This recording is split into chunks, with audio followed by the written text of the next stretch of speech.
tengan ustedes, tengan ustedes muy buenas noches. El día de hoy vamos a comenzar con una actividad que está organizando la Asociación de Docentes de la Carrera de Educación Parvularia y que gracias a todos los docentes de esta prestigiosa carrera es posible el día de hoy este evento.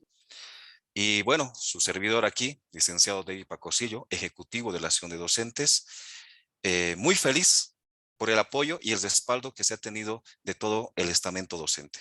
Muchas gracias y en ese sentido vamos a comenzar el día de hoy. Vamos a dar las palabras, por favor, a nuestro hermano, al director Magíster Eddie Tenorio. Por favor, tiene la palabra, estimado director. Muy buenas noches, estimado licenciado David Pacosillo, ejecutivo de la Asociación de Docentes de la Carrera de Educación Parvularia. Un saludo cordial también a nuestro expositor, una trayectoria muy amplia la que tiene, y el día de hoy entiendo que nos estaremos pues nutriendo de muchos conocimientos respecto a lo que viene a ser la primera infancia. Saludar también a todo el conjunto de los colegas docentes que han sido o son partícipes ya de este evento tan magno, tan importante. Y bueno, destacar justamente, ¿no? Ese trabajo que se va realizando desde la carrera de educación parvularia, la asociación de docentes, en cogobierno. Y bueno, en este momento, ¿no? Creo que este tiempo es para justamente ir fortaleciendo todos aquellos conocimientos en el ámbito de la comprensión de la niñez, de la primera infancia.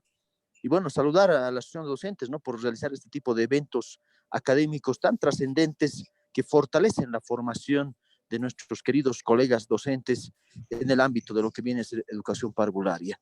Creo que la carrera ha avanzado muchísimo, estamos en ese proceso y justamente, ¿no? En unidad, en trabajo coordinado que se tiene también con las instancias, con el cogobierno correspondiente. Nada más, felicidades y que sea pues un éxito este evento académico. Muy buenas noches y que sea pues al agrado de cada uno de ustedes. Muchas gracias, estimado director, Magíster Eddie Tenorio, y felicitarle nuevamente por las actividades que están emprendiendo en bien de la carrera. Ya tenemos cerca un congreso y vamos a estar ahí también apoyando de la mejor manera.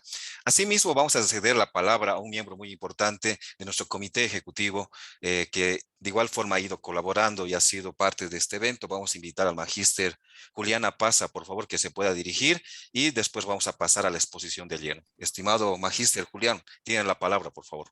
Muy buenas tardes, David. Un gusto saludar igual a nuestro director de carrera y bueno, al nuestro excelentísimo doctor Jorge Domic, ¿no? Un gusto que nos esté en este momento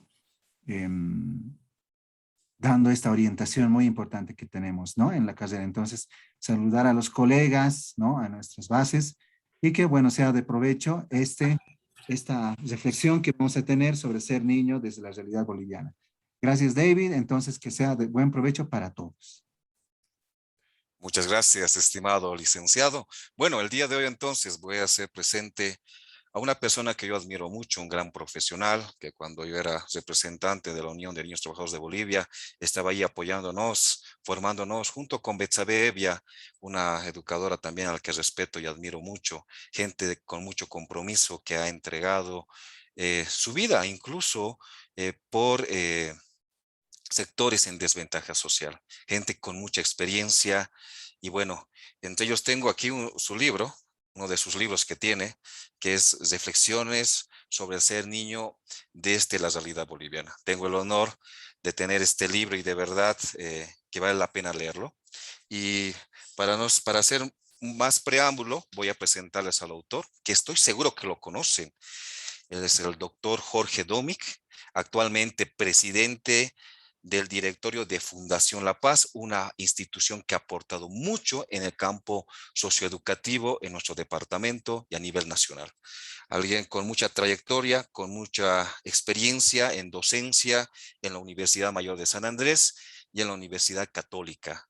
Entonces, damos la bienvenida y el espacio, estimado doctor, muchas gracias por estar presente aquí en la carrera de educación parvularia de nuestra querida universidad, la Universidad Pública de Alanto. Bueno, muchísimas gracias a ti por la invitación. y a todos los colegas que se encuentran en la reunión. Para mí es muy satisfactorio poderme dirigir a ustedes. He tenido pocas oportunidades de estar en la Universidad del Alto, pero creo que es muy interesante y fundamental el esfuerzo que se hace por mejorar cada vez más la calidad educativa. Y en esto, si efectivamente podemos compartir la experiencia, lo hago con mucho gusto, con mucho cariño y respeto a todos ustedes. Algo que quiero decirles es, efectivamente, David me pidió que haga una exposición en torno a este texto que él mostraba en pantalla. Sin embargo, yo le explicaba lo siguiente. Este texto a la vez comprende varios temas que tienen relación con la temática general de niñez y adolescencia, pero aborda diferentes aspectos que hacen a la construcción de este proceso, ¿no? Sería muy largo poder exponer todo el texto, además de eso, desarrollando cada uno de los aspectos que les he mencionado. Le he pedido a él que en esta oportunidad abordemos 3 temas que quisiera exponerlos y que tienen que ver con lo siguiente. Uno se refiere a la construcción sociohistórica de la niñez. Segundo tema tiene que ver con las representaciones sociales. Y un tercer tema tiene que ver con una aproximación a la representación social del ser niño en Bolivia, ¿no? Entonces, si me permiten, ya podemos empezar, ¿no, David? Claro que sí, estimado doctor. Adelante, por favor.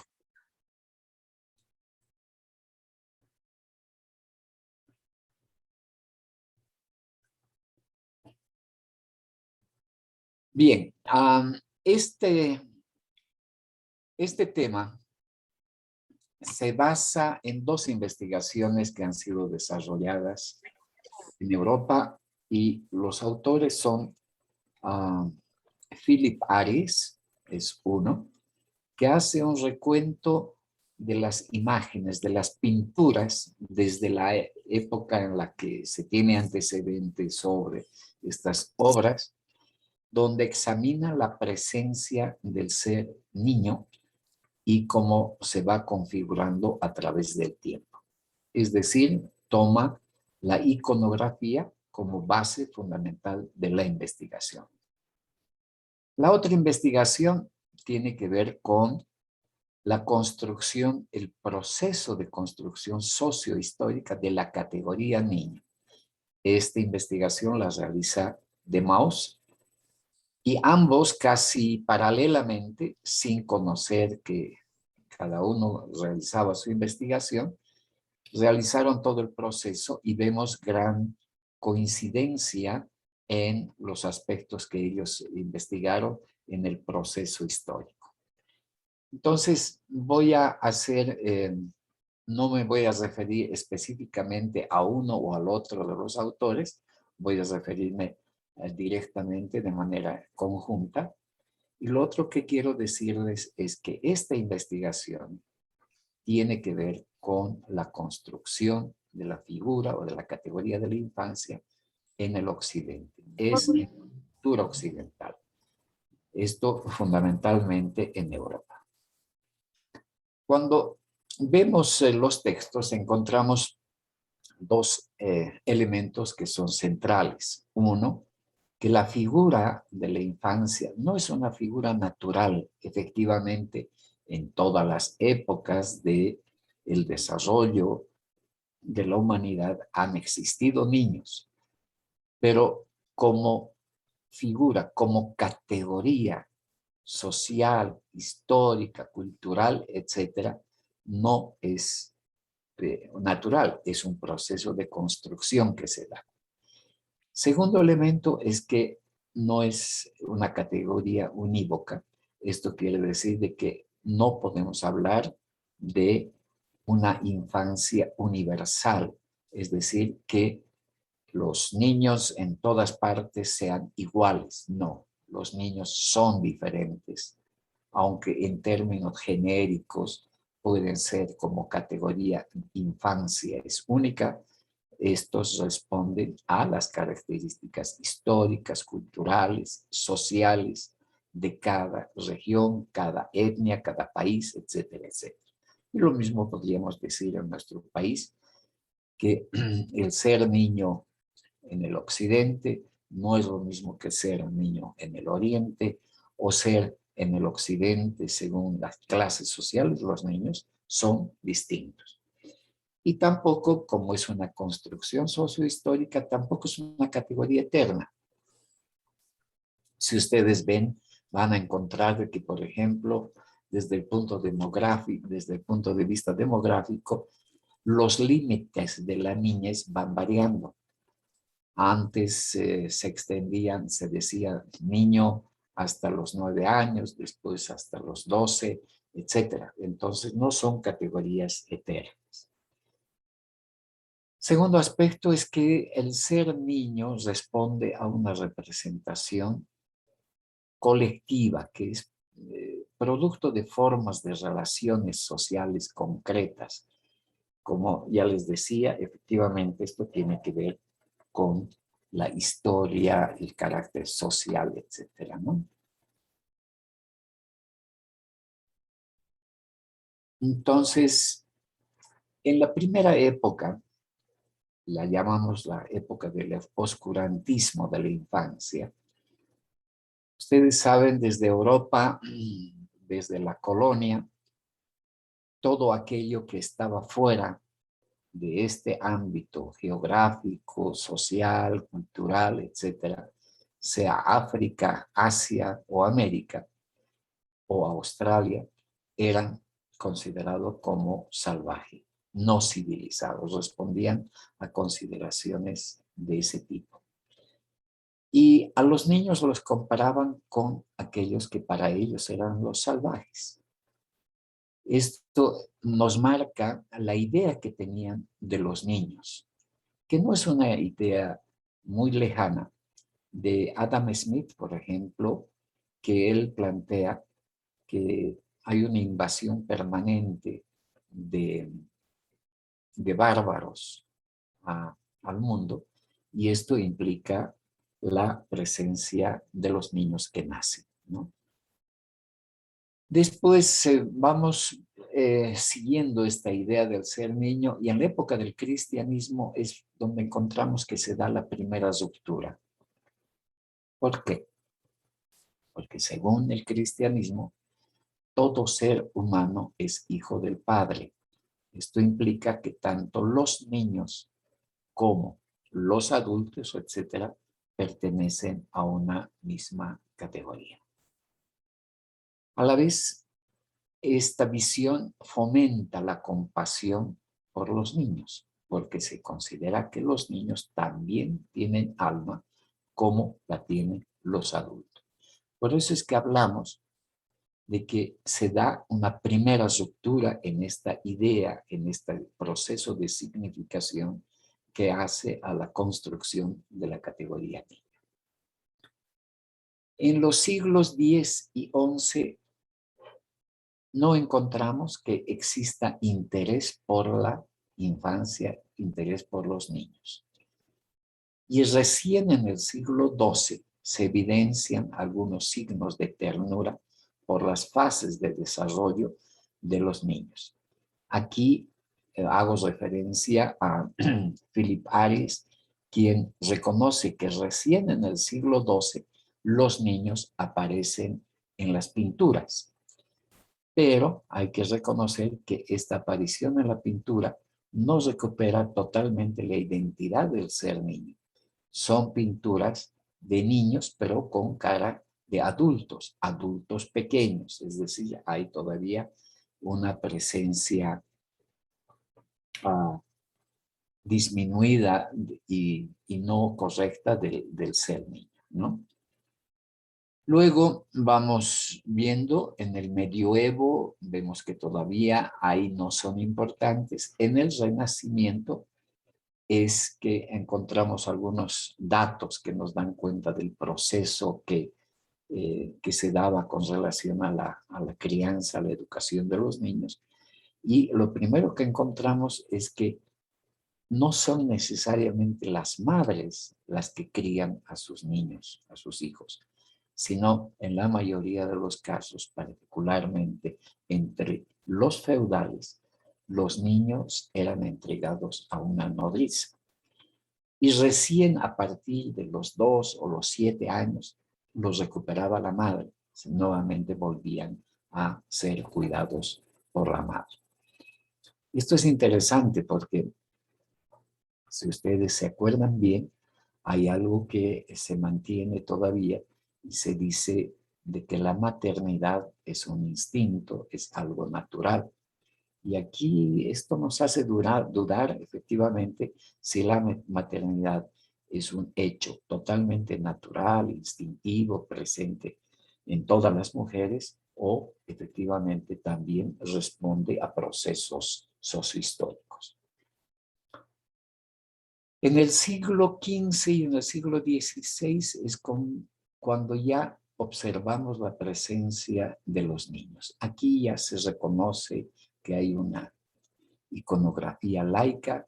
El niño viene a ser un personaje en los cuadros, etc.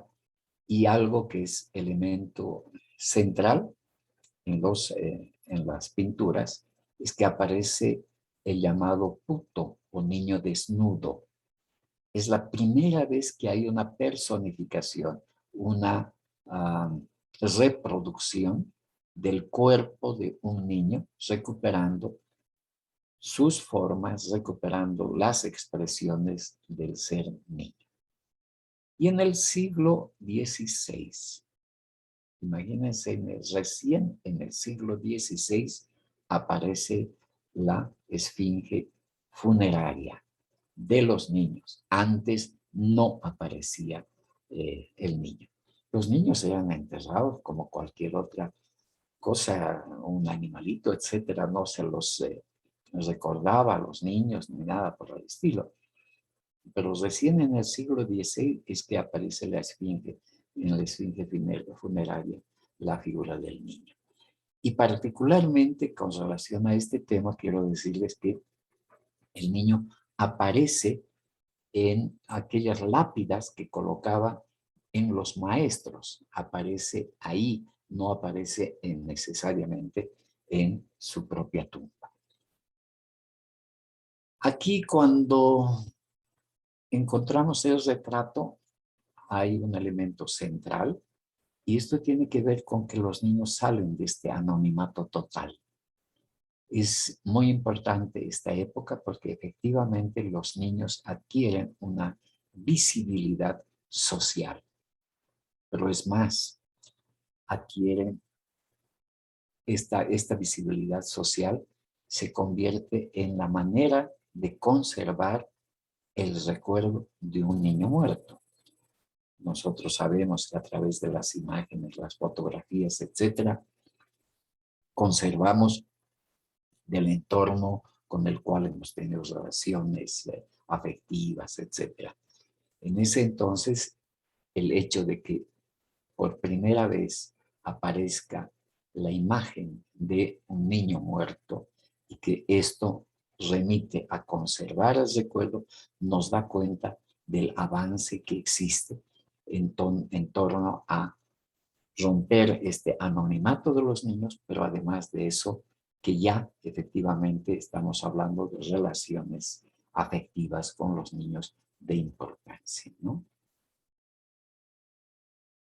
En la escuela medieval vemos algunos cambios donde todavía efectivamente se evidencia el anonimato de la infancia. Hasta el siglo XII el niño ingresaba a la escuela entre los 9 y los 12 años y se quedaban aproximadamente hasta los 13 o 14 años. El periodo que ellos pasaban en la llamada escuela efectivamente era muy corto. Y hay algo que es importante.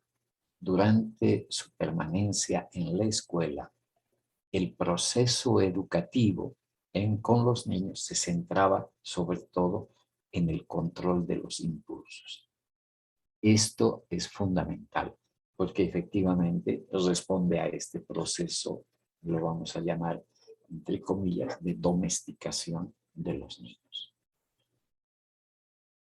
En el siglo XVII, aquí encontramos ya cambios sustantivos porque se los recupera a los niños como seres humanos.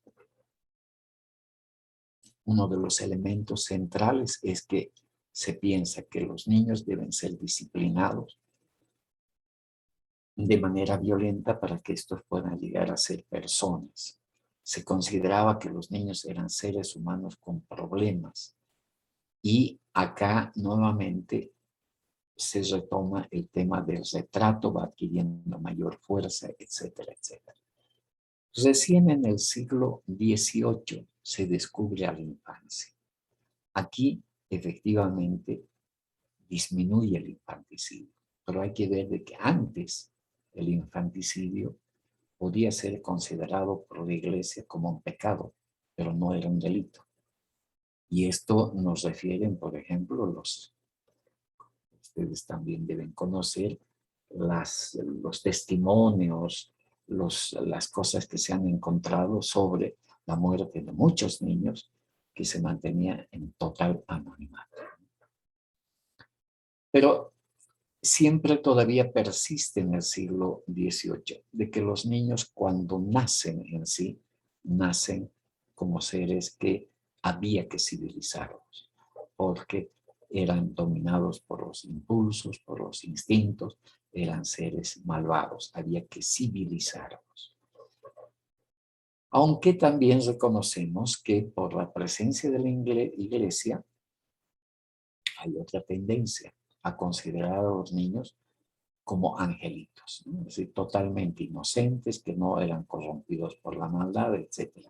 Pero son visiones que se van generando en el siglo XVIII. Luego, si pasamos al XIX, es ahí donde efectivamente consideramos el nacimiento ya consolidado de la categoría infancia. Es Rousseau quien plantea que los niños merecen la atención de los adultos, merecen protección, merecen el cuidado, etc., ¿no? Y es algo que es interesante, en el siglo XIX es cuando se promociona la lactancia materna.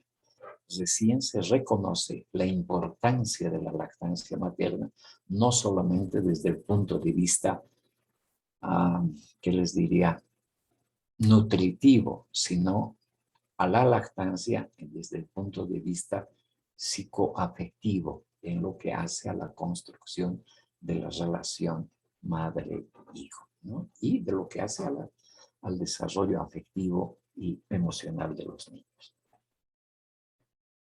Es en esta época que se pasa del castigo corporal al mental. Aquí hay una ruptura interesante, pero muy, muy dramática, muy dura, porque algo que se hace en esta época, a principios del siglo XIX, es someter a los niños a que ellos presencien, sean testigos del castigo corporal que recibían los adultos e inclusive de las ejecuciones, para que aprendan qué es lo que pasa si efectivamente ellos cometen delitos, etc. Como ustedes verán, es una situación sumamente compleja, sumamente difícil, ¿no? Y bueno, ya ustedes tienen más conocimiento de que en el siglo XX son el Estado, los gobiernos empiezan a pensar en en los niños. Hay un cambio de representación en torno a los niños, ya no se los considera solo como una unidad biológica, sino también como una unidad mental. Por eso es que se va creando la categoría de una unidad biopsicosocial, ¿no? Es en el siglo XX.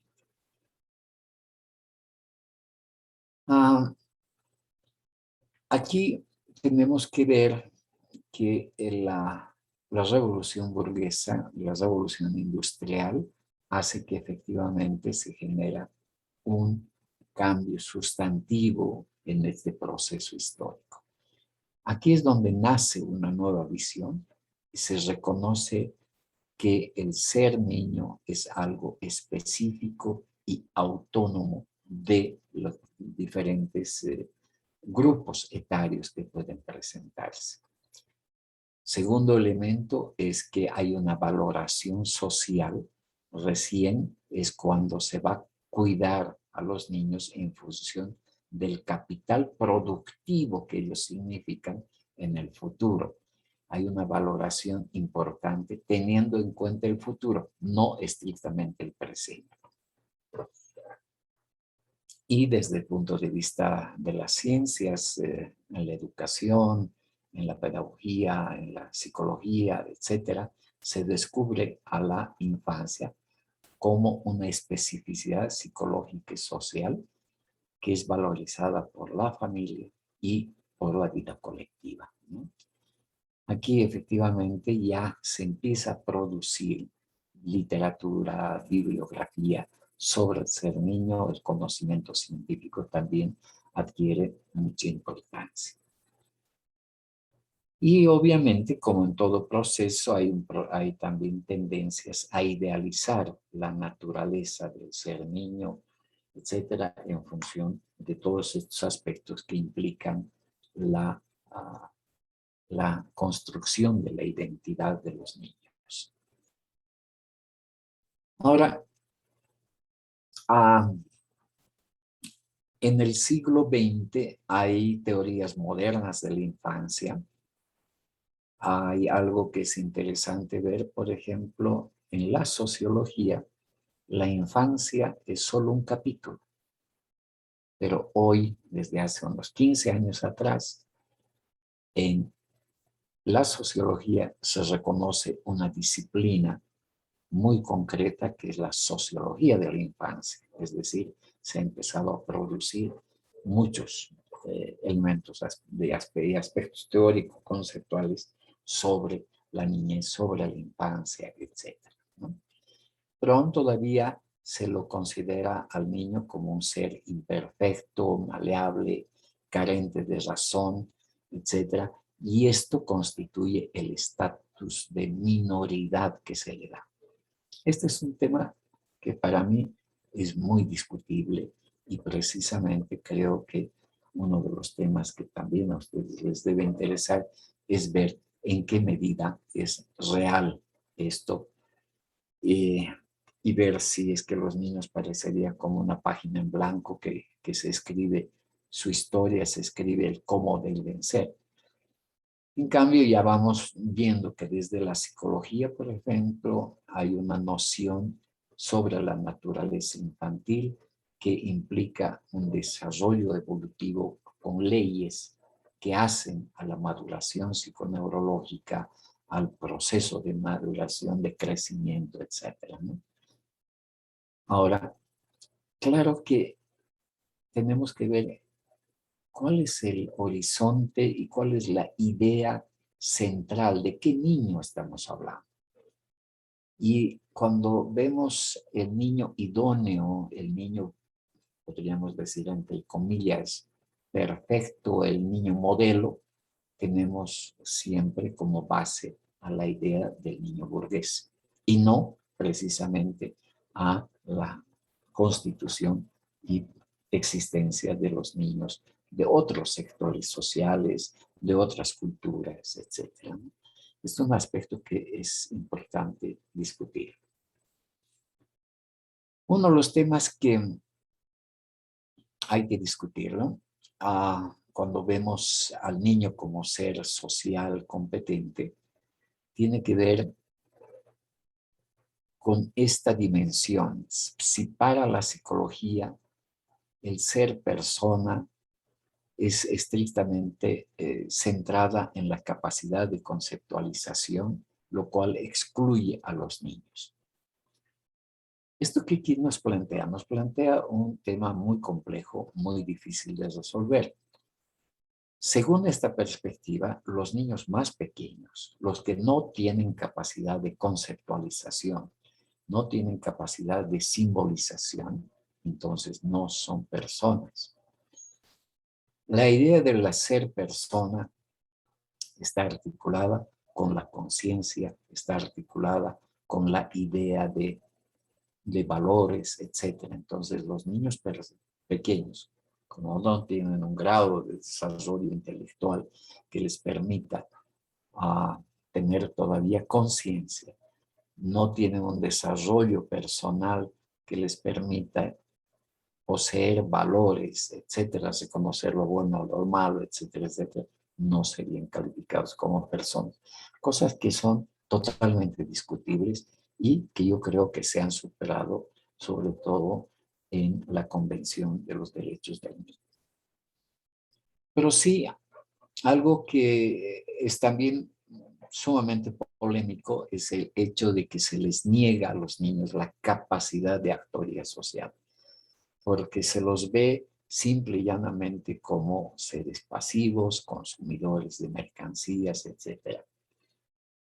Y algo que es muy importante ver es que hay una tendencia muy marcada a infantilizar a los niños. Los niños han quedado cautivos en dos espacios, el espacio familiar y el espacio escolar. Los sacan, los sacamos, digo, del espacio social amplio. Y ahí es un elemento central que David lo conoce muy bien. El tema de los niños trabajadores rompe esta forma de enclaustramiento y de infantilización que se hace de los niños a partir del trabajo que desarrollan y del trabajo en ámbitos sociales amplios. Entonces, son y se constituyen en actores sociales. Sobre esto, David creo que puede dar muchos elementos, como los niños trabajadores en diferentes países han sido emergentes con un protagonismo muy marcado y han logrado cambios sociales muy interesantes. Bien, cuando hablamos de que los niños son demasiado infantilizados, no son percibidos como parte de la sociedad porque no participan, obviamente. Entonces hay un proceso de marginación, se los invisibiliza. Sobre esto de la invisibilización de los niños, solamente quiero darles un ejemplo. En las últimas elecciones municipales,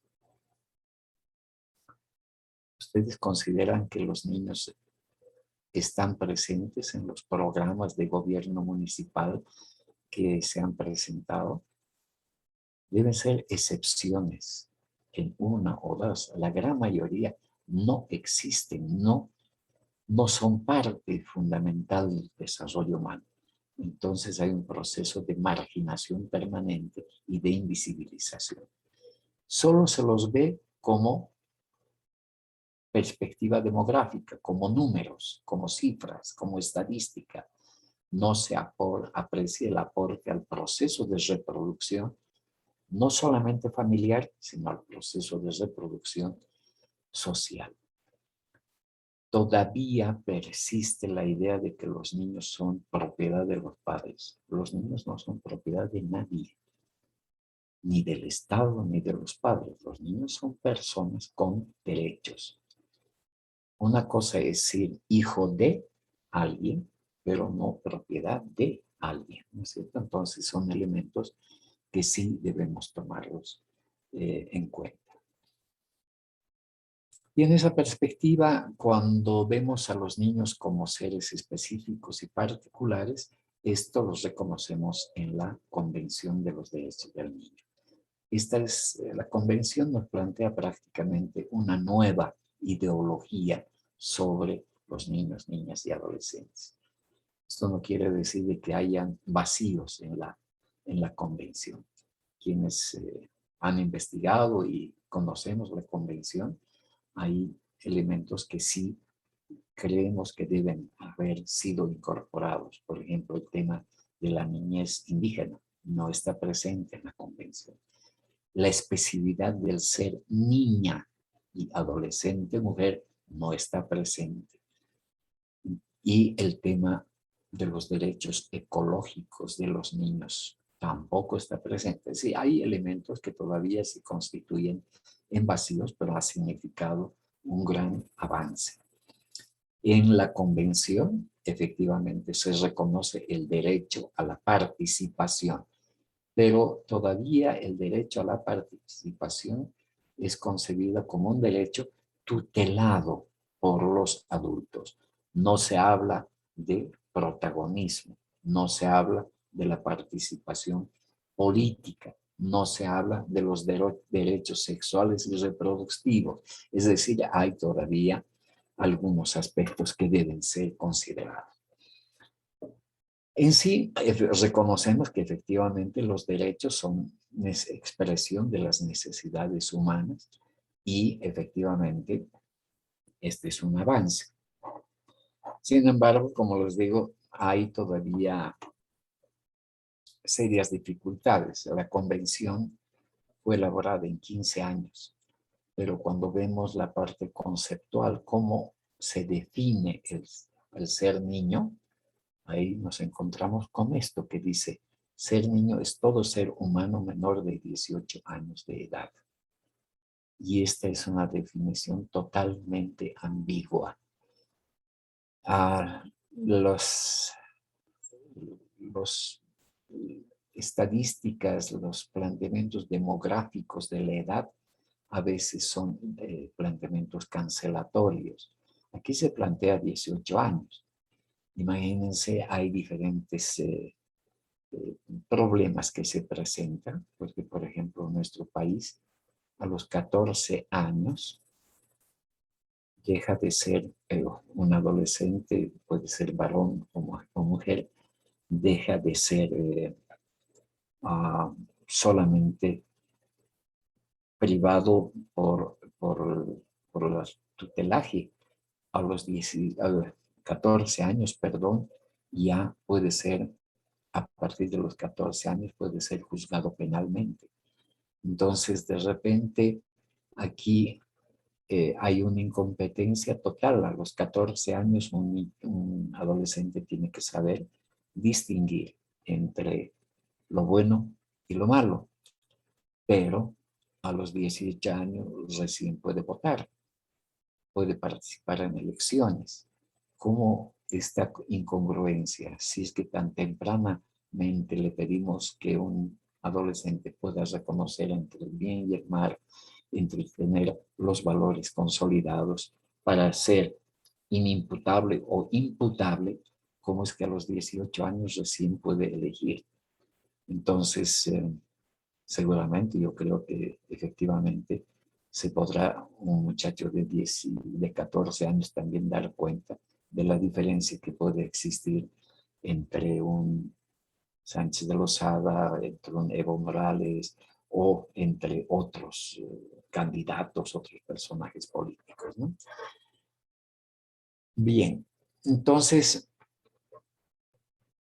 la edad tiene sus limitaciones en la medida en que todavía es como considerada como un principio universal de la organización social. Cuando hablábamos y les decía que el tema de la imputabilidad o inimputabilidad, eso nos está mostrando una forma de organizar la sociedad. Si es que hablamos de primera infancia, segunda infancia, niñez y adolescencia, también estamos organizando la sociedad desde parámetros fundamentalmente etnográficos. Ahora, obviamente, desde la cultura, desde las culturas, efectivamente vamos a encontrar que los periodos tienen diferentes propiedades y diferentes particularidades que sirven para categorizar, pautar el comportamiento, etc. En el mundo andino, por ejemplo, hay 2 o 3 investigaciones sumamente interesantes que nos dan pauta de, de estos compartimentos y las etapas de desarrollo que son muy distintas de la lectura occidental. Efectivamente, tanto en el aymara como en el quechua, encontramos lo primero que es, creo, un valor interesante, el hecho de que los niños son considerados personas desde que nacen, no desde que pueden conceptualizar o simbolizar, sino son considerados miembros de la comunidad desde que nacen. Por eso es que se habla del Xisca Jaque en aymara. Ustedes que saben que Jaque significa persona, Xisca es pequeña persona, o el Huchuyuna en quechua, que implica exactamente lo mismo, ¿no? Ahora, efectivamente podemos reconocer también que existen diferentes tipos de edades. Las edades son distintas desde el punto de vista psicológico. Estas van a tener como aspecto central el desarrollo cronológico y la maduración psicoafectiva. La edad estructural va a tener que ver con actividades sociales, la capacidad de competencias sociales para el desarrollo, y la actividad como condición social asigna un estatus de desigualdad de unos frente a otros, etcétera, ¿no? Y bueno, las generaciones, que son grupos de edad en función de las descendencias y ascendencias, y la edad como imagen cultural también es otro aspecto en el que prevalecen una serie de estereotipos, valores, los denominados roles, ¿no? Entonces, cuando pensamos, y ustedes que están como docentes involucrados en la temática del desarrollo, etcétera, aparentemente todos hemos sido niños, posiblemente tenemos contacto con ellos, tenemos hijos, etcétera. Pero si sacamos la edad para conceptualizar y definir niño, nos encontramos en serias dificultades. ¿Y qué es cuando vemos en la bibliografía, vemos en el diccionario? Vamos a encontrarnos también con estas dificultades en la conceptualización del ser niños. Y encontramos estas cosas que las pongo en la pantalla. Dice, es aquel que se encuentra en la niñez. Es una perspectiva totalmente redundante y muy pobre. Que tiene pocos años, hace referencia a lo estadístico, a lo demográfico. Que tiene poca experiencia. Bueno, pero esto no es una definición, esto no es una conceptualización. Yo les propongo, hagan el ejercicio de escribir un concepto de niño, niña, sin el parámetro de edad.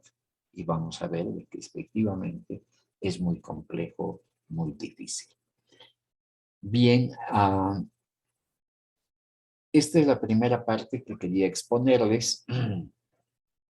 Y lo que yo quisiera es que si tienen aquí algunas preguntas, algunas consultas, observaciones, podemos darnos un par de minutos. Por favor, David.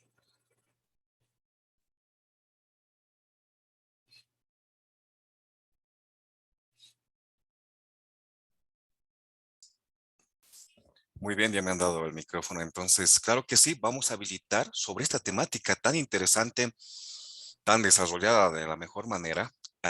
Dos preguntas, por favor. ¿Les parece?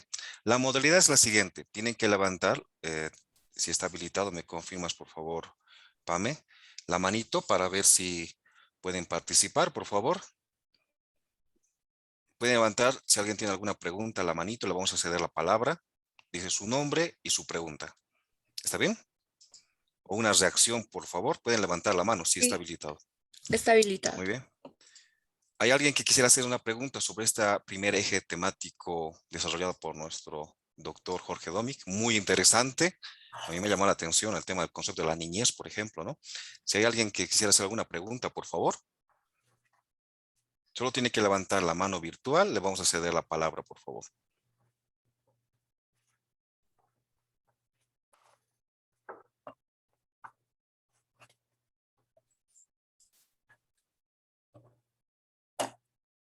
Muy bien. Le cedemos la palabra, por favor, al licenciado Gregorio Ruiz, por favor. Puede decir su pregunta, por favor, estimado licenciado. Muy buenas noches, licenciado Magister David Pacosillo, ¿no? También felicitar a toda la comisión por este importante evento, por este seminario. Asimismo, saludar al doctor Jorge Domig por su brillante participación. Al mismo tiempo, extenderle unos saludos porque tuve la oportunidad de trabajar con él. Bueno, la pregunta al doctor tal vez es que nos pudiese tal vez comentar desde su experiencia respecto a la niñez, adolescencia, hacia la conceptualización de menor de edad, ¿no?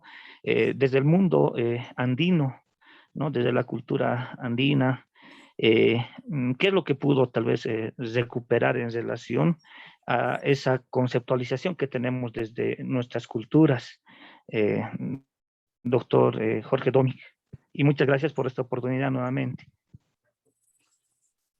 Muchas gracias, Gregorio. Precisamente en el texto que hacemos referencia hoy día, que lo tomamos como base de la exposición, hay un pequeño capítulo que hace a la concepción andina de la niñez. Yo quisiera referirme a esta. Es bastante amplia, es muy interesante, pero no, hoy día no habíamos pensado de que incorporaríamos la temática que hace referencia a la concepción andina de niñez. Con mucho gusto en otra oportunidad. Solo quisiera darles un dato. Hay una investigación que se ha realizado sobre la representación del ser guagua. Y es muy interesante que lo que se encuentra que el ser guagua no implica ser niño desde la perspectiva aymara. Ser guagua es sobre todo una expresión de cariño. Guagua puede ser una planta, guagua puede ser un animal, un perrito, una oveja. Guagua también puede ser un adulto, como guagua también puede ser un anciano. Es decir, nosotros cuando decimos guagua generalmente nos referimos a los niños, ¿no? A las guaguas, como decimos. Pero es interesante ver de que en la cultura andina el ser guagua no es eso. Es más, hay un elemento que es importante, que es una expresión de cariño, les decía. Ya ustedes han debido, tal vez los quechuas son más expresivos en este caso. Cuando uno va al mercado en Cochabamba, etcétera, etcétera, las señoras las dicen guaguay, guaguay, guaguitay, ¿no es cierto? Les dicen también a las personas adultas. Entonces, es bien interesante. Yo con mucho gusto me podría referir al tema de la concepción andina sobre la niñez, pero por favor les pido me disculpen. Hoy día tenemos previsto, y por el tiempo no creo que podamos terminar, otros dos elementos que son fundamentales. Creo que sí, doctor. Entonces, en ese sentido, podemos tal vez continuar.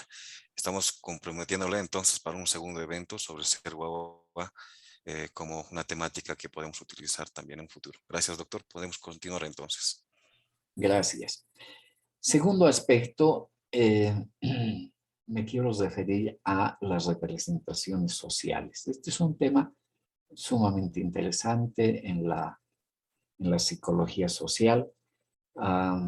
No es un tema muy nuevo, ya son más de 20, 25 años que se los trata, pero es algo que tiene que ver con la construcción social de la realidad.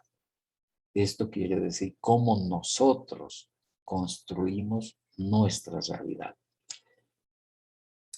Aquí vamos a ver que la representación se ocupa del conocimiento que tiene que ver con la vida de las personas y en la organización de los grupos.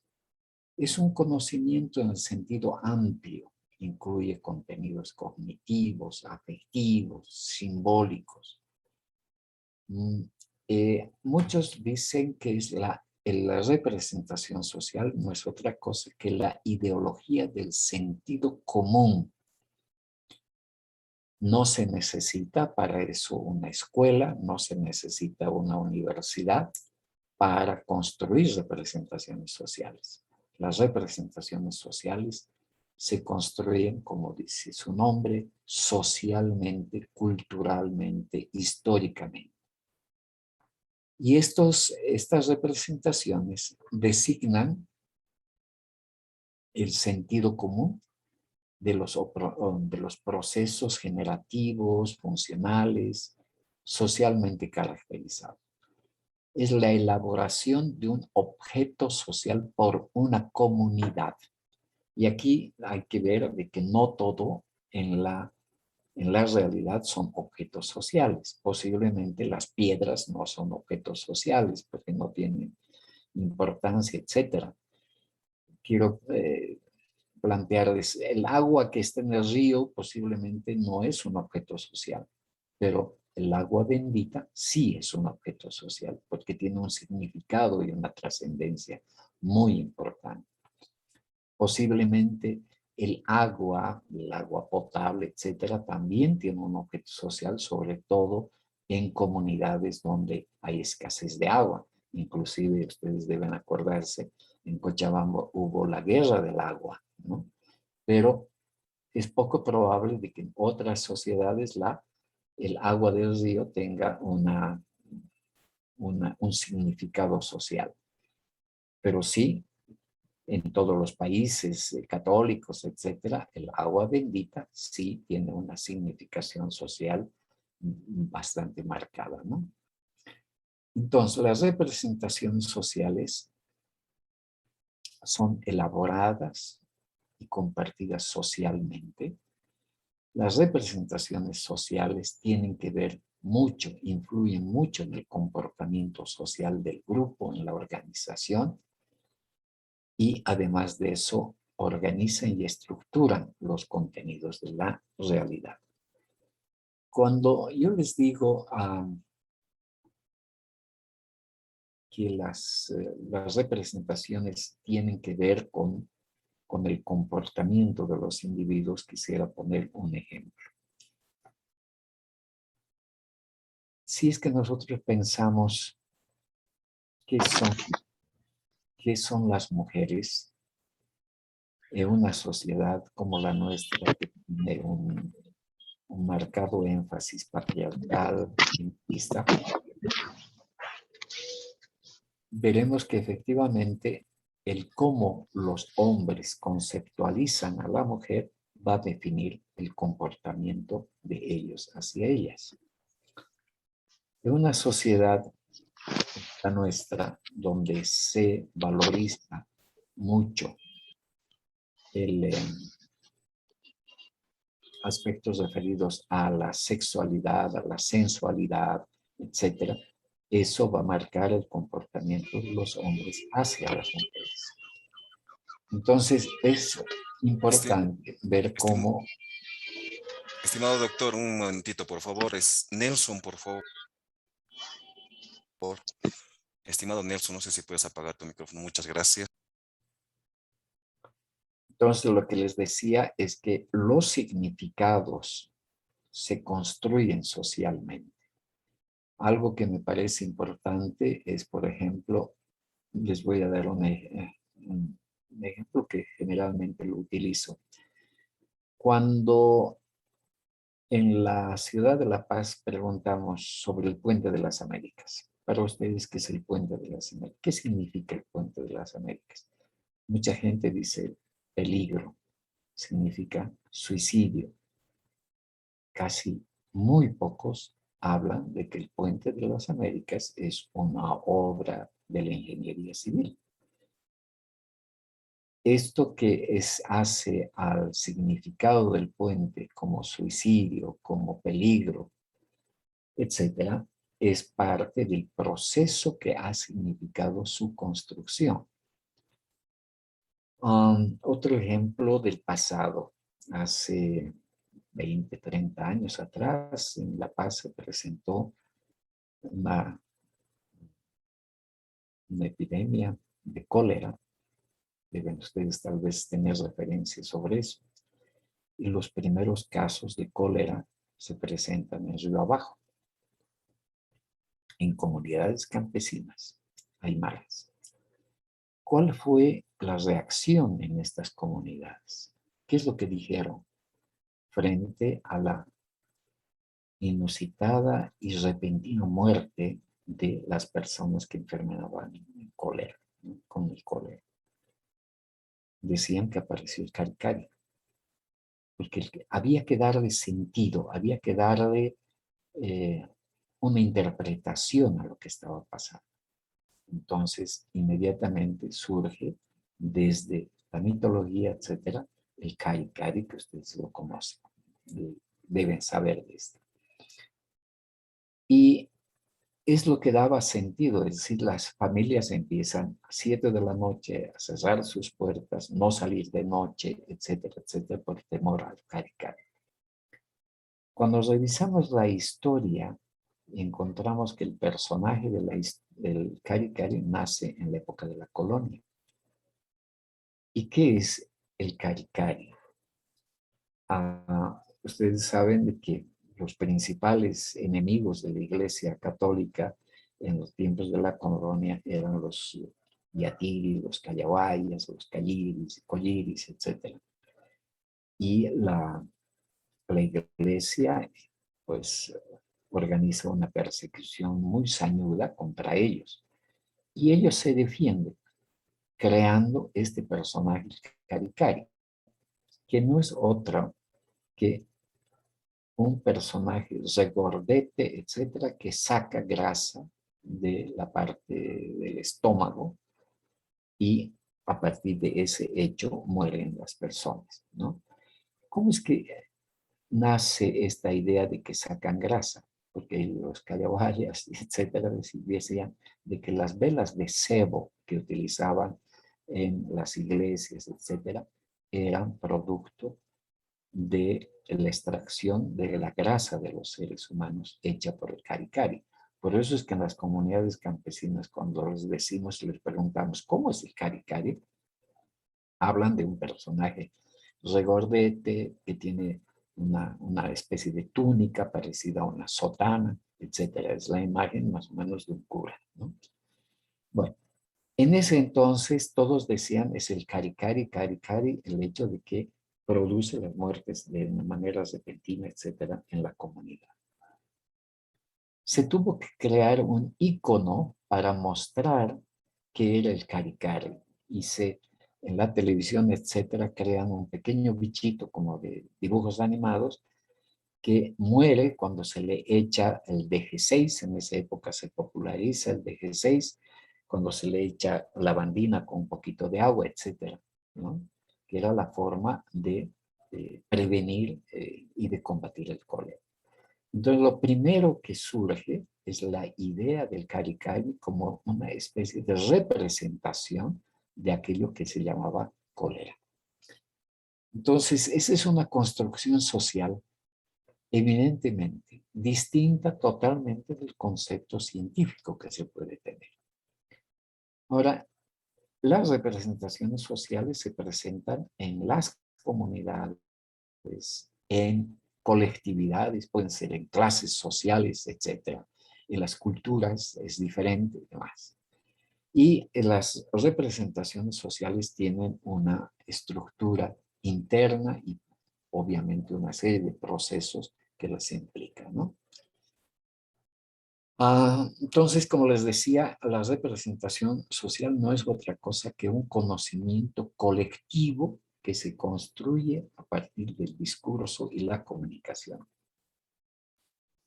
La imagen del ser mujer la tenemos bien construida a partir de los medios de comunicación, de masas, a partir de la televisión, a partir de las películas, a partir de los libros, las novelas, etcétera, que es lo fundamental.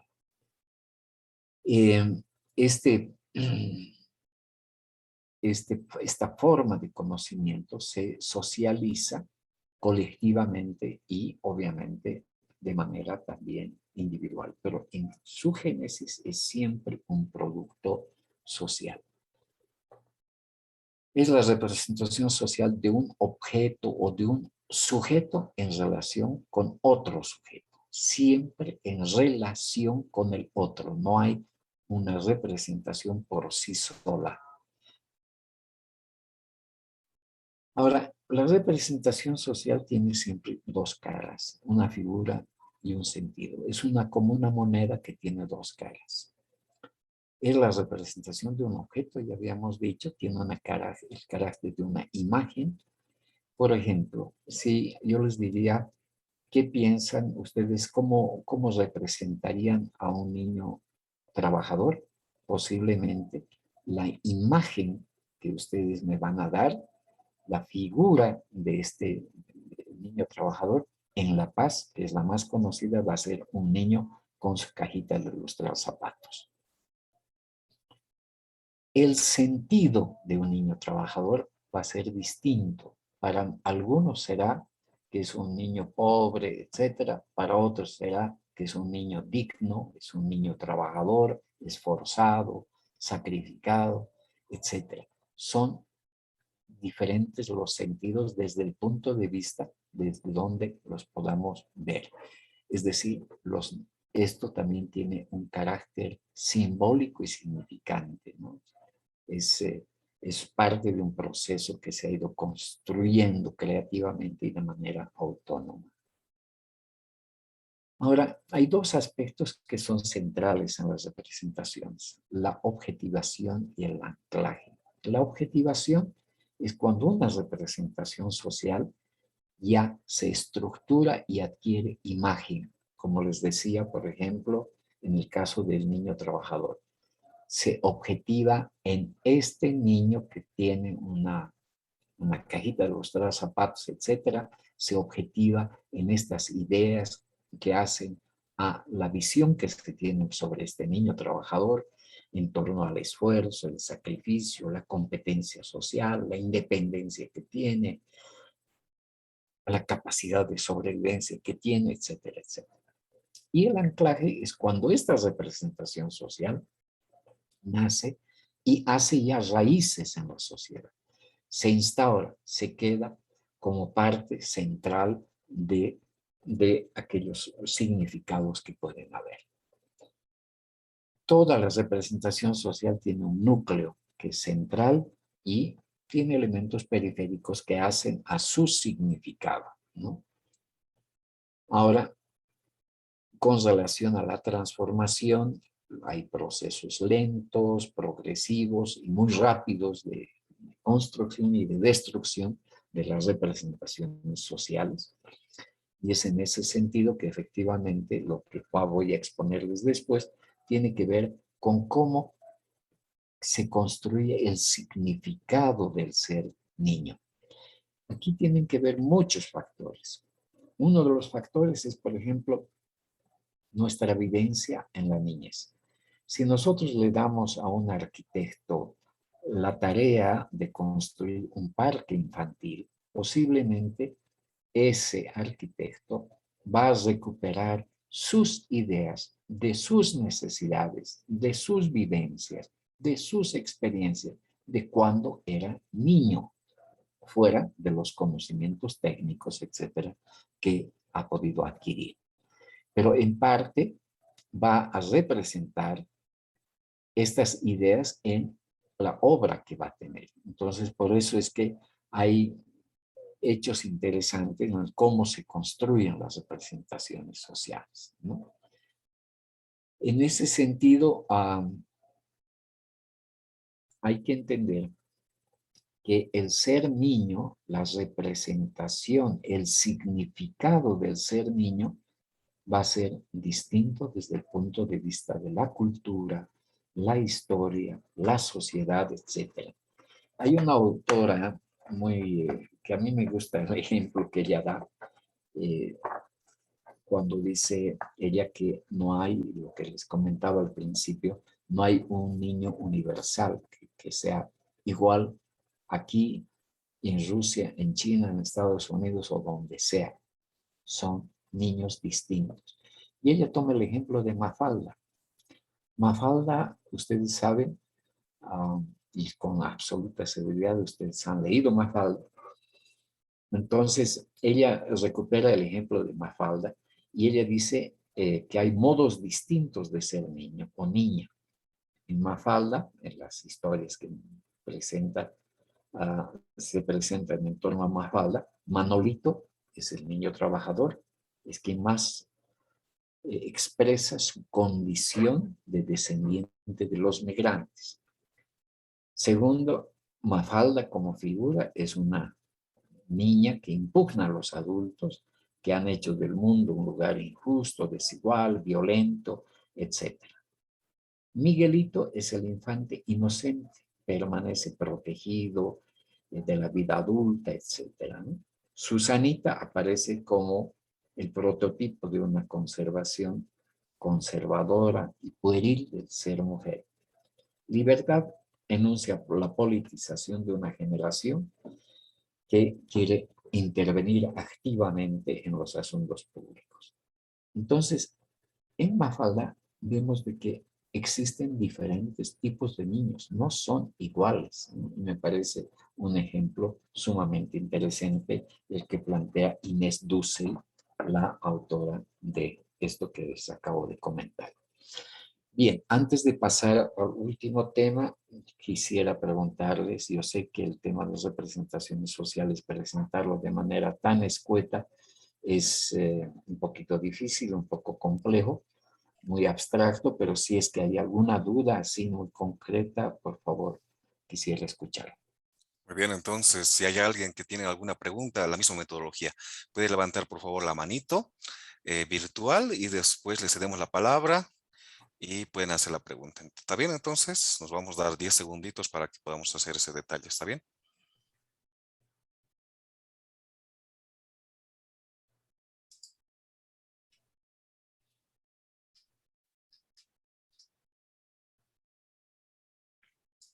Bueno, en vista que no hay ninguna pregunta, y sé que es un tema muy apasionante y que hay que profundizar más, podemos pasar tal vez, estimado doctor, a la siguiente exposición. ¿Le parece? Sí, este preámbulo sobre las representaciones sociales tiene que ver con esto que vamos a empezar a abordar. No lo vamos a concluir hoy día. Se trata de una pesquisa, podríamos llamarla, de una investigación de carácter exploratorio, inicial, hacia la representación social del ser niña, niño en Bolivia. Lo que nos interesaba es saber qué significan los niños para los adultos. Cómo era esta representación social que las mamás y los papás tenían de los mismos niños y niñas. Y es en ese sentido que las preguntas iban orientadas a conocer este significado. Y se lo planteó en diferentes departamentos de Bolivia, tanto de Oriente como de Occidente.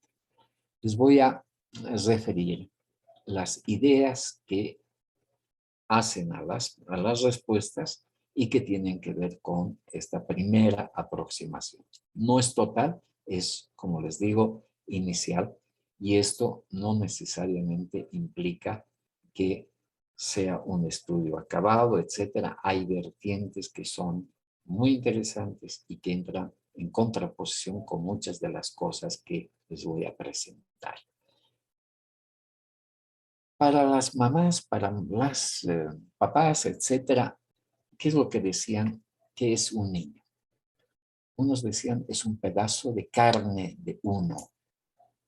Un hogar sin hijos no es un hogar. Los hijos unen al matrimonio. Sin ellas no hubiera aguantado tanto sufrimiento. Estos primeros elementos sobre los niños, ¿qué nos dan? nos dan cuenta de que los niños y las niñas son el factor constitutivo de la familia. Es decir, a partir de su existencia determinan la constitución de la familia. Los niños son portadores de ese encargo social que permite la objetivación de una relación de pareja, que me parece fundamental. Cuando vemos la visión de los adultos sobre la familia con que nos encontramos, dicen, una pareja, un matrimonio sin hijos, cada uno se va por su lado. El hijo nos une, el hijo es algo de los dos. Otros dicen, los hijos, los niños, las niñas nos dan la razón para vivir, te dan fuerza para seguir, para hacer algo. Entonces, aquí, ¿qué es lo que sacamos como conclusión? Primero, que para los adultos, los niños y las niñas son expresión de los vínculos afectivos que unen a la pareja. Segundo, la construcción de una familia que tiene base en la afectividad remite al despliegue de sentimientos de los cuales son receptores los niños. Es más, yo diría que la presencia de los niños, de los hijos, implica pues un desarrollo afectivo importantísimo en los adultos. Y estos generan pues una psicodinámica que permite la construcción de un proyecto común sobre el cual quiero volver. Las expresiones de algunas mamás dicen, yo siempre tengo el cariño de mis hijos, me abraza, me dice, mami, te quiero, no quiero que te mueras. Es muy lindo que nos abracen. Esto hace referencia a ese despliegue de afectividad que la presencia, la existencia de los niños como hijos produce en los adultos, en las madres y en los padres, que es evidentemente riquísimo en torno al desarrollo afectivo. Esto implica que la construcción de estos lazos afectivos de los niños hacia sus padres retroalimentan la necesidad de afecto de los adultos como parte fundamental del sentido humano. Esto implica la construcción y la generación de complementariedades, de compatibilidades entre las funciones de los progenitores. Ahora, desde los niños y los adolescentes es cómo se ven ellos, cómo se sienten ellos mismos. Y uno dice, mi papá me dijo que por mí volvió porque me quería. Yo pienso que una familia sin hijos es aburrida. Esta es la expresión de un niño de 10 años. Otro dice, mi cuñada es aburrida porque no tiene hijos. Una familia sin niños y niñas es triste. Entonces aquí la visión de los niños nos da cuenta cómo estabilizan las emociones y la personalidad de los adultos. Esto cuando nos dicen una familia sin hijos es aburrida, es triste, etc., nos está dando cuenta de la inestabilidad que hace la inexistencia de ellos. Entonces, la presencia de los niños, la existencia de los niños, tiene que ver con cómo se desarrolla y se mantiene la cohesión familiar. Asimismo, el ser niño, niña, tiene significados que están muy vinculados con la alegría. Es algo que los padres y las madres mencionaban y que es importante también recuperar en su significado. Dicen de que efectivamente la presencia de los niños da alegría a la familia y la alegría es un estado emocional que no necesariamente supone sentimientos de afecto y puede constituirse en un mediador muy interesante y muy importante que permite una apertura hacia los demás.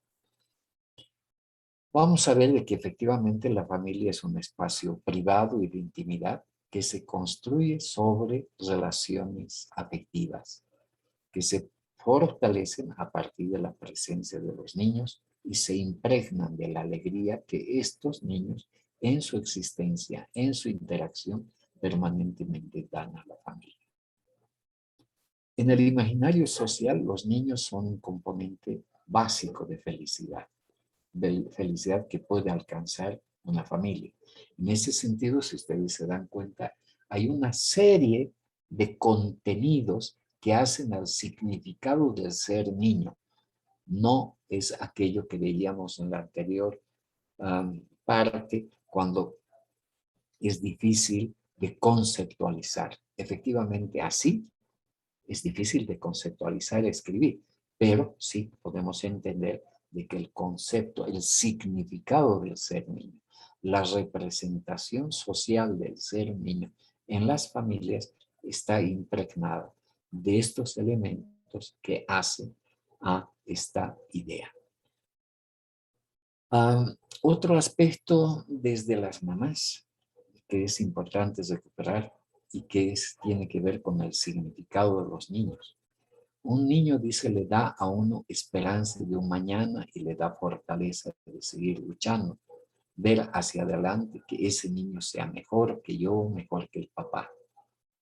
Hay una proyección hacia el futuro en torno a la presencia del niño. De alguna manera, el niño se convierte en la razón de vida. Otra madre dice, si bien antes no se daba sentido a la vida, de que llegue el niño ya es una responsabilidad, es algo bonito porque uno siente que es algo por qué vivir. Se dan cuenta la importancia, el significado desde el punto de vista afectivo que tienen los niños. Otra dice, el niño en la familia da sentido a la vida en pareja, permite a los padres proyectar en ellos sus deseos, sus aspiraciones y sueños y percibirlo como un vínculo de unión de la pareja. Obviamente ustedes saben que los padres, la madre, el padre, etcétera, depositan muchos elementos que hacen a sus aspiraciones, a sus proyecciones, a sus expectativas en los niños. Es también importante reconocer que muchos papás y mamás también depositan sus frustraciones en los niños y que efectivamente a partir de sus frustraciones individuales construyen sus expectativas y sus aspiraciones, ¿no? Ahora, no necesariamente todo esto es sumamente positivo, ¿no? Puede ser muy negativo para el niño, dependiendo cómo se configuran las relaciones en torno a las expectativas y aspiraciones que tienen los papás. 2 o 3 elementos más que en esta breve exposición les planteo. Los niños también implican responsabilidad, preocupación y trabajo. El sentido de responsabilidad estaría determinado por la obligación moral que tienen los padres, etcétera, en torno a la atención, el cuidado, la protección, la satisfacción de las necesidades de los niños. Las madres vinculan la responsabilidad con la atención y el cuidado que demandan los niños en diferentes etapas de su vida. Existe algo que es importante en torno a esta idea. Los padres nunca dejan de ser padres hasta que dejan de existir. Es lo que nos dicen las madres. Siempre nuestros hijos siguen siendo nuestros hijos. Y por más de que ellos sean ya grandes, se casan, etcétera, nuestra responsabilidad continúa. Pero es más, a veces la descendencia de los hijos, los nietos se convierten en nuevas responsabilidades de los padres, ¿no? Ahora, algo que es interesante desde los mismos niños y adolescentes. ¿Cómo se consideran ellos en la familia? Ellos se consideran como ayuda. Y este es un elemento central. ¿Qué significan ellos en la familia? Significan ayuda. Prácticamente todos los niños encuestados, etcétera, decían, sí, nosotros somos ayuda. No estoy hablando de familias de de recursos económicos muy solventes, de la burguesía nacional, etc. Estamos hablando de familias de contexto de capas medias, urbano-populares, etcétera, ¿no? En estas familias los niños se consideran en ayuda.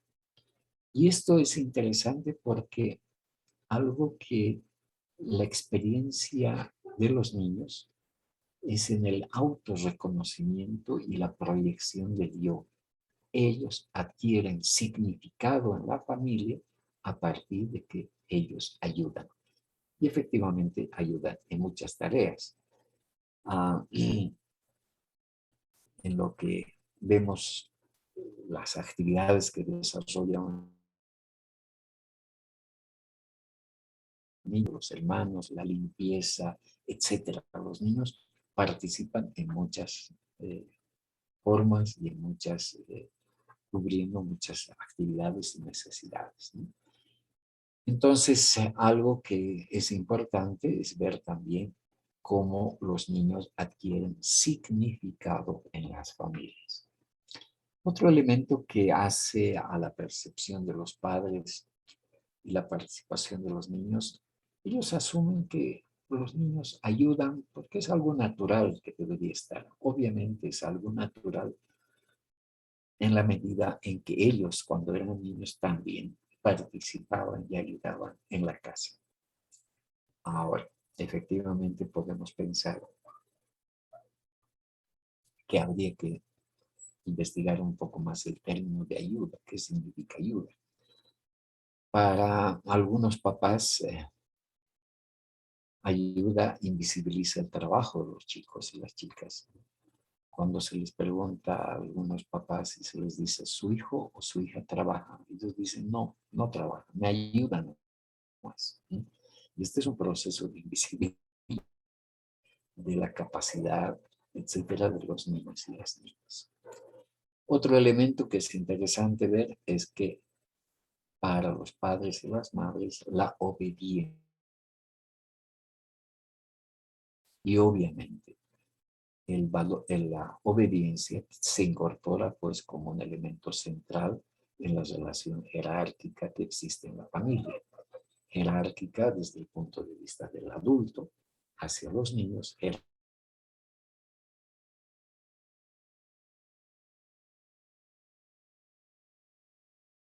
es el, entre comillas, llamado jefe de hogar, y la madre. Y hace a esta relación vertical y de poder que ejerce una relación jerárquica, ¿no? Entonces la obediencia es un elemento central para aquello que llamamos servir. Bien, estos son, vamos a disculpar, nos hemos pasado un poquito, pero algunos elementos que hacen a esta idea de el ser niño en la realidad boliviana. Como les digo, hay cosas que quedan todavía en el tintero y que hay que analizarlas, que tienen que ver con estos aspectos. Por ejemplo, al inicio encontramos que los niños vienen a tener una importancia preponderante desde la afectividad.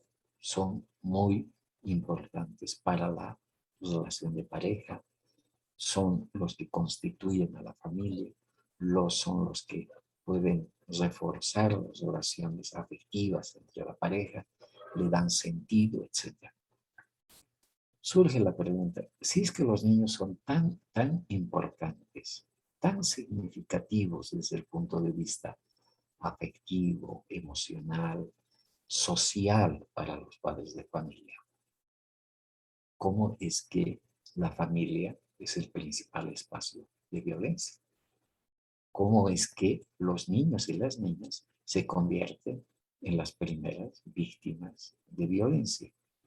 ¿Cómo subsiste y cómo existe afecto y violencia? ¿Pueden estar a la par?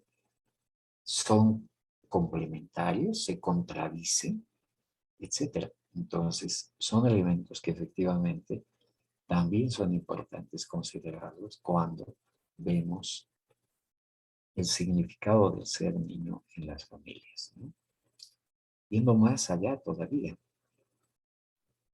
¿cómo es posible pensar que los niños sean considerados como una especie de tesoro y particularmente las niñas sean consideradas con una serie de atributos muy específicos como ser el cariño, la bondad, la delicadeza, como aspectos característicos del ser niño, pero a la vez se constituyan en víctimas de violaciones, en víctimas de acoso sexual de los mismos padres o de los hermanos o de los parientes más cercanos en la familia? Entonces, la gran interrogante es, ¿cómo es que una familia que se supone que debería ser el espacio privilegiado de protección de los niños y niñas es el principal espacio de maltrato y de violencia? Esto que les he dado como parte inicial, efectivamente, es un elemento central en la constitución del significado del ser niño, pero tenemos esta otra segunda parte que es muy controversial, ¿no? Y que requiere, pues, un análisis, una discusión, etcétera, ¿no? No sé si sobre estos aspectos tienen algunas preguntas, por favor.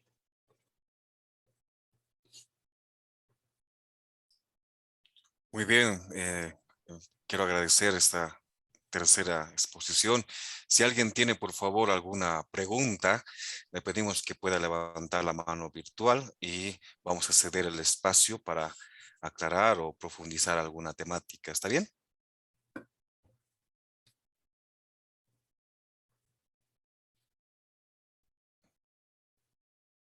Si alguien tiene una pregunta, por favor, solo tiene que levantar la mano en la mano virtual y le vamos a ceder este espacio. ¿Está bien? Nos vamos a dar unos 10 segundos, por favor, si hay algún interesado o algo. Estamos atentos aquí entonces. Muy bien. Ha levantado la mano Janet. Bueno. Janet Mamani Hilari, tiene la palabra, por favor. ¿Cuál es su duda, por favor? Le pedimos, por favor, que nos puedan ayudar a habilitar tal vez el micrófono. Ha levantado la mano para habilitar, por favor.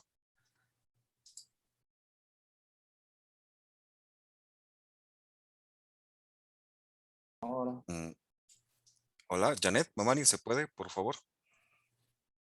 Adelante. Ya.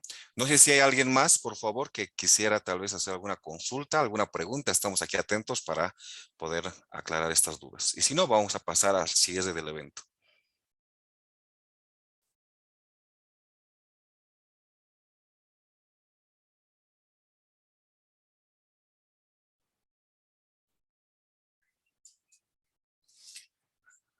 Muy bien, en vista de que no hay ninguna pregunta, queremos agradecer la participación de un amigo, un profesional muy respetable, doctor Jorge Domic. Muchas gracias por aceptar esta invitación y darnos esta oportunidad de compartir sus conocimientos que creo muy interesantes para todos los docentes de la carrera de educación parvularia. La representación social del niño, el concepto que se tiene sobre el niño. De verdad pienso que es algo que nosotros que trabajamos y formamos a educadoras que van a trabajar de 0 a 6 años, una pregunta muy interesante, ¿no? ¿Cuál es el concepto de ser niño? Pienso que tenemos que profundizar estas actividades, tal vez estos seminarios con una temática que ha indicado el licenciado que me ha antecedido, de poder hacer, por ejemplo, la representación social dentro del mundo andino, ¿no? Que es algo que ha trabajado muy fuerte, un gran aporte. Y bueno, en ese sentido, vamos a hacer la clausura de este seminario que hemos tenido con una gran personalidad, Jorge Domi, con nosotros hasta el día de hoy, con los docentes de la carrera de educación parvularia. Y bueno, espero que haya sido de su provecho. Muchas gracias por la confianza y por apostar en este evento. Vamos a continuar así como asociación de docentes y también remarcar el apoyo del comité ejecutivo, del licenciado Julián, licenciado Joel, licenciado Oscar, licenciada Zulma, licenciado César, que nos han apoyado activamente para que este evento salga adelante. Eso sería todo. Muchas gracias y le cedemos la palabra, estimado doctor, para que pueda despedirse y cerrar este seminario.